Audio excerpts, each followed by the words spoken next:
জমিতে বীজ বপন করে, পানি দেন, যত্ন নেন, কিন্তু ফসল ফলানোর ক্ষমতা একমাত্র আল্লাহর।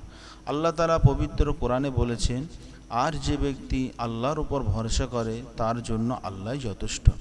এ আয়াত আমাদের শেখায় যে মানুষের সাহায্য সীমিত হতে পারে, কিন্তু আল্লাহর সাহায্য সীমাহীন। আমরা অনেক সময় জীবনে বিভিন্ন সমস্যা, দুঃখ, কষ্ট, আর্থিক সংকট বা রোগ ব্যাধির সম্মুখীন হই। তখন অনেকেই হতাশা হয়ে পড়ে, কিন্তু একজন মুমিন জানে আল্লাহ যা করেন তা তার বান্দার কল্যাণের জন্যই করেন। তাই সে ধৈর্য ধরে এবং আল্লাহর ওপর ভরসা রাখে।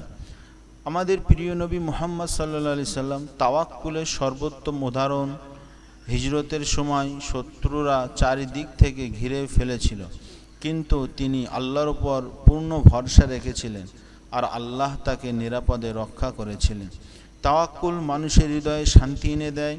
যে ব্যক্তি আল্লাহর উপর ভরসা করে সে ভবিষ্যৎ নিয়ে অতিরিক্ত চিন্তা করে না, কারণ সে জানে তার রিজিক, জীবন এবং সফলতা সবই আল্লাহর হাতে।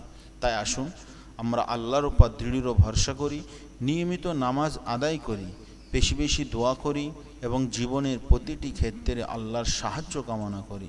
আল্লাহ তাআলা আমাদের সবাইকে প্রকৃত তাওয়াক্কুল অর্জনের তৌফিক দান করুন। আমিন। আসসালামু আলাইকুম ওয়া রাহমাতুল্লাহি ওয়া বারাকাতুহু।